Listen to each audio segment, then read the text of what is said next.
महादेव कहते हैं, जिसकी भक्ति, जिसकी लगन और जिसकी निष्ठा सच्ची होती है, इस दुनिया में उसका कोई कुछ नहीं बिगाड़ सकता। और जो दुष्ट मेरे भक्तों और प्रभु के प्यारों को सताता है, उसका हिसाब मैं खुद आकर करता हूँ। दोस्तों, आपने सुना होगा कि कर भला तो हो भला और अंत भले का भला। जी हाँ, एकदम ठीक सुना आपने कि अंत भले का भला। बावजूद इसके कुछ लोग मानते हैं कि अब अंत भले का भला नहीं, वरन भला करने वाले का ही अंत पहले होता है। आज की कहानी रोचक होने के साथ साथ सच्ची और आस्था को मजबूत करने वाली है। कहानी लगभग 40 वर्ष पुरानी है, जिसकी पृष्ठभूमि उत्तर प्रदेश कही जाती है। कहानी के मुख्य पात्र शिवशंभु महादेव, उनका भक्त रघु प्रसाद और एक नया पड़ोसी है। रघु पेशे से दर्जी और महादेव का परम भक्त था, इतना पक्का भक्त कि भले ही भोजन भूल जाए, परंतु महादेव का नाम, उनका भजन और जलाभिषेक करना वह कभी नहीं भूलता था। शिव के प्रति रघु की आस्था जितनी अटूट थी, ठीक उसके उलट उसकी माली हालत यानी कि आर्थिक दशा कमजोर और दयनीय थी। पर वो कहते हैं ना कि जिसका महादेव हो सहारा, फिर वो किसी से नहीं हारा। तो बस इसी तरह घर के भीतर बनाई एक छोटी सी दुकान से रघु का गुजर बसर चलता था, जिसमें रघु सुबह से लेकर शाम तक कड़ी मेहनत करते हुए लोगों के कपड़े सिला करता था। यही उसकी छोटी सी दुनिया और आमदनी का एकमात्र जरिया था। इसके अलावा रघु के अंदर एक विशेष गुण भी था कि सिलाई मशीन चलाते वक्त अथवा कपड़ों को सिलते हुए वह रेडियो अथवा गाना सुनने की बजाय लगातार महादेव का नाम जपा करता था। भले ही कमाई कम हो, बावजूद इसके रघु के हौसले और भोले में उसका अटूट विश्वास कभी भी कम ना होता था। तो इसी तरह रघु की जीवन गाड़ी चल रही थी। कहानी में मोड़ उस दिन आया जिस दिन उसके पड़ोस में रहने को एक नया पड़ोसी आया। जहां रघु महादेव का परम भक्त, तो ठीक उसके उलट वह परिवार पूरी तरह से नास्तिक और धर्म विरोधी था, या फिर यूं कहें कि उनकी विचारधारा हिंदू धर्म के ठीक उलट थी। खैर, जो भी हो, रघु ना तो उनके बीच पड़ता और ना ही उनकी गतिविधियों पर ध्यान देता था। परंतु जैसे जैसे समय बीता, कल का आया पड़ोसी रघु से खार खाने लगा।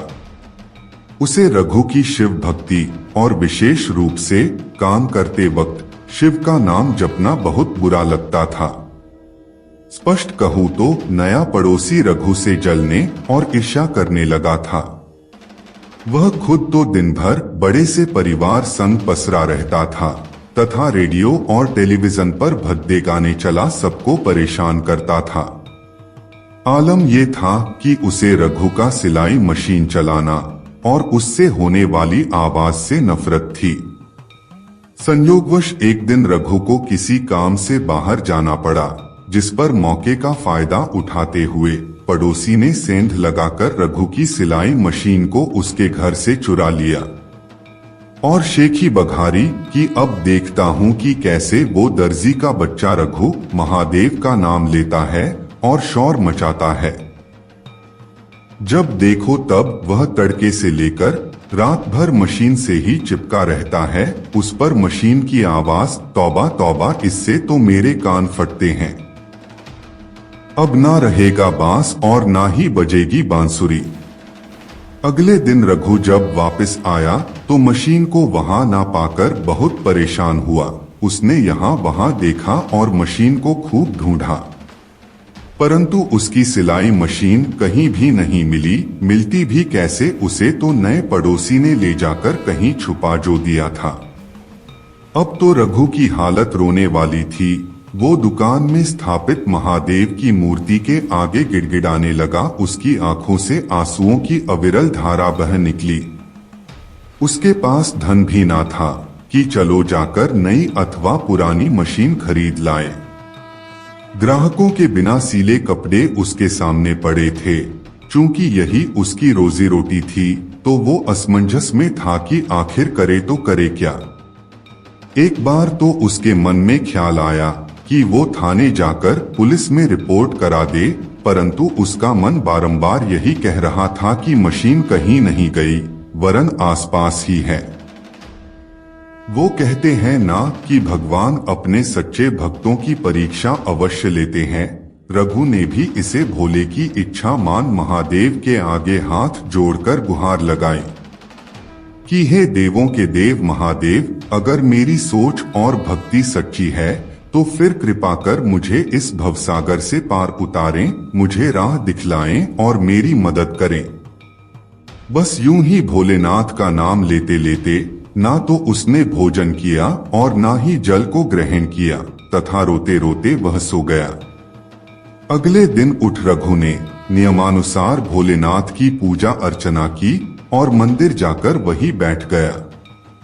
उधर जब नया पड़ोसी सोकर उठा तो उसे अपने एक हाथ में फफोले पड़े दिखाई दिए, जिससे लगातार पानी बह रहा था और दर्द ऐसा कि मानो किसी ने उस पर कसकर हथौड़ा मार दिया हो। जिसे देख पड़ोसी सकते में था, वह समझ ही नहीं पा रहा था कि रातों रात उसके हाथ में फफोले कैसे पड़ गए। खैर पड़ोसी ने जाकर निकट के डॉक्टर को अपना हाथ दिखाया। डॉक्टर काफी समझदार और होनहार था। उसने भी पड़ोसी से फफोले होने का कारण पूछा, जिस पर पड़ोसी को बताते ना बना। खैर डॉक्टर ने मलहम लगा, पट्टी कर उसे घर वापस भेज दिया। शाम होते होते तक पड़ोसी को फफोलों और दर्द में आराम था, जबकि उधर रघु की हालत दयनीय बनी हुई थी। वह दिन भर मंदिर में ही बैठा रहा और घर वापस आकर फिर से महादेव का नाम जपने लगा। उसे घर में बैठा देख ग्राहक भी आ पहुंचे और रघु से सिले हुए कपड़ों की मांग करने लगे, जिस पर रघु को काटो तो खून नहीं। उसने भोलेनाथ का नाम ले यूं ही कह दिया। सिलाई मशीन खराब थी, ठीक करने दी है। आधा कपड़े सिलने में 2-4 दिन और लग सकते हैं। ग्राहकों के जाते ही रघु फूट फूट कर रो पड़ा और बोला, हे भोलेनाथ, आज मुझे अपने ग्राहकों से झूठ बोलना पड़ा, मुझे माफ कर देना। मेरे पास इसके अलावा कोई और चारा ना था। कहते हैं जब भक्त परेशान हो तो फिर भगवान को भी नींद कहाँ आती है, तो अब बारी महादेव की थी। उधर अगले दिन जब पड़ोसी सोकर उठा तो उसने पाया कि अब उसके दूसरे हाथ में भयानक जख्म वाले फोड़े निकल आए हैं, जिनके दर्द से वह भन्ना उठा और पैर पटकते हुए डॉक्टर के पास जा पहुंचा और बोला, ये कैसी दवाई दी है आपने? शाम तक तो ठीक था, परंतु अब तो दूसरे हाथ में भी फोड़े निकल आए हैं। जिस पर डॉक्टर ने उसे पुनः धीरज बंधाते हुए कहा, चिंता मत करो, मैं फिर से मलहम लगा पट्टी किए देता हूँ। इससे तुम्हें 100% फर्क पड़ेगा और जल्द ही तुम ठीक हो जाओगे। परंतु पड़ोसी तो यूं छटपटा रहा था मानो उसे जहरीले नागों ने काट लिया हो। डॉक्टर की वाणी सुन पड़ोसी फट पड़ा और बोला, जितना पैसा चाहिए ले लो, परंतु वो दवाई दो जिसे लगाते ही आराम पड़ जाए। तुम्हें नहीं पता डॉक्टर, ये दर्द इतना भयानक है, लगता है कि मैं मर जाऊंगा। पड़ोसी के इस व्यवहार को देख डॉक्टर मंद मंद मुस्कुराने लगा। डॉक्टर को इस तरह मुस्कुराता देख पड़ोसी आग बबूला हो उठा और अब उसका पारा 7वें आसमान पर था। यहाँ मैं दर्द से मरा जा रहा हूँ और आप कष्ट को सुन मुस्कुरा रहे हैं। जिस पर डॉक्टर ने गंभीर होते हुए कहा, एक बात पूछूं, बुरा तो नहीं मानोगे? नहीं डॉक्टर, मैं क्यों बुरा मानने लगा, जो कुछ पूछना है पूछिए, बस मुझे इस दर्द से निजात दिलवाइए। सच कहता हूँ, मुझे खुद नहीं मालूम कि मुझे ये बीमारी कहाँ से लगी। डॉक्टर ने कहा, ध्यान से सोचकर बताना, जाने अनजाने कोई पाप या फिर कुछ ऐसा तो नहीं हुआ जो शर्मनाक और किसी के दिल को दुखाने वाला हो। पहले पहल तो पड़ोसी ना नुकुर करता रहा, बातों को यहाँ वहाँ घुमाता रहा, परंतु अंत में उसने कबूल ही लिया कि उससे एक गलती हुई है जो मानवता और धर्म के विरुद्ध है। जिस पर डॉक्टर ने मरहम पट्टी करते हुए उसे एक सलाह दी कि तुम जिस भी ईश्वर अथवा धर्म को मानते हो उसका ध्यान कर अपने गुनाह की माफी मांगना, और जो कुछ भी तुमने गलत किया है उसे ठीक करने की कोशिश करना। ऐसा करते ही तुम्हारे जख्म ठीक होने लगेंगे, और अगर तुम्हें 24 घंटों में कोई फर्क ना दिखे तो फिर समझ लेना कि हमें ऑपरेशन कर तुम्हारे हाथों को काटना पड़ेगा। डॉक्टर की बात सुन पड़ोसी की पैंट आगे से गीली तो पीछे से पीली होने लगी थी। ऐसे में मरता क्या ना करता, मन ही मन वह अपना गुनाह कबूल घर को वापस हो लिया।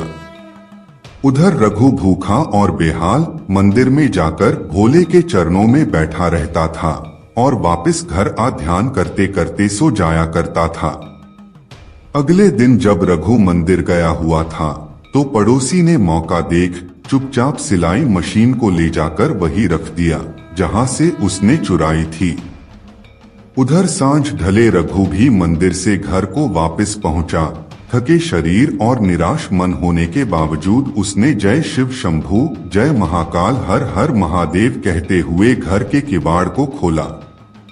देखा तो ठीक सामने उसकी खोई हुई सिलाई मशीन पड़ी थी। रघु की खुशी का तो कोई ठिकाना ना था। वो तो मानो झूमने लगा था, इसलिए नहीं कि मशीन वापस आ गई, बल्कि इसलिए कि महादेव ने उसकी सुन ली, अर्थात उसे वो दे दिया जिसे चलाते हुए वह धन और कर्म दोनों कमाया करता था। दंडवत होकर वह बोला, मैं जानता हूँ महादेव कि आप मेरी परीक्षा ले रहे थे। मैं ये भी जानता हूँ कि आपने ही मेरी मदद की है और मेरी गायब हुई मशीन को लौटा दिया है। मैं धन्य हुआ प्रभु, मैं रघु प्रसाद धन्य हुआ। उसने धागा चढ़ा, फिरकी लगा, फिर से ग्राहकों के कपड़ों को सिलना आरंभ किया, जिससे मशीन की आवाज तथा महादेव की धुन से कमरा गूंज उठा। इधर मशीन की आवाज पड़ोसी के कानों तक भी पहुंची। जैसे जैसे वह मशीन की आवाज को सुनता गया वैसे वैसे उसका दर्द भी कम होने लगा। उसने महसूस किया कि फोड़े और फफोले गायब होने लगे हैं। भोले की कृपा, मशीन मिलने की खुशी और महादेव की शक्ति से रघु रात भर मशीन चलाकर ग्राहकों के कपड़े सिलता रहा और शिव का भजन गाता रहा। आधी रात को एक समय ऐसा भी आया जब रघु की आंखें गहरी नींद के चलते झपकने लगी तथा जैसे ही उसने आंखें बंद की उसे तेज प्रकाश में नहाए भगवान शिव शंकर दिखाई दिए, जिन्हें देखते ही उसे लगा कि मानो पृथ्वी, समय और काल सब कुछ थम सा गया है। कहते हैं उस रात बाबा ने रघु को साक्षात दर्शन दिए थे और सच्चा भक्त मान रघु को जीवन पर्यंत सुकर्मों में लगे रहने और मानव सेवा का वरदान दिया था। अगले दिन पड़ोसी सबसे पहले उठकर डॉक्टर से मिलने क्लिनिक जा पहुंचा। देखा तो अभी डॉक्टर साहब क्लिनिक का दरवाजा खोल ही रहे थे। उसने आनन फानन कहना शुरू किया, डॉक्टर साहब जल्दी से इस मरहम पट्टी को खोलिए, मुझे लगता है कि मेरे जख्म भर चुके हैं। पड़ोसी की इस हरकत से डॉक्टर भौचक्का और हैरान था। इससे पहले कि वह कुछ बोलता, पीछे आता कंपाउंडर बोल पड़ा, आज नहीं डॉक्टर साहब, 10 दिन के लंबे सफर से आए हैं, वो थके हुए हैं, इसलिए आज वो किसी को नहीं देखेंगे। और वैसे भी 10 दिन से ये क्लिनिक बंद पड़ा था, इसलिए पहले साफ सफाई होगी, फिर दूसरा काम, इसलिए अभी जाओ और कल आना। सुबह ठीक 9 बजे क्लिनिक खुल जाता है। इससे पहले कि पड़ोसी कुछ बोल पाता, डॉक्टर और सहायक ने क्लिनिक का दरवाजा बंद कर दिया। क्लिनिक 10 दिन से बंद था। डॉक्टर बाहर गया हुआ था। यह सुनकर पड़ोसी के दिमाग में तो मानो घंटियां बजने लगी। उसे लगा मानो एटम बम फूटा हो।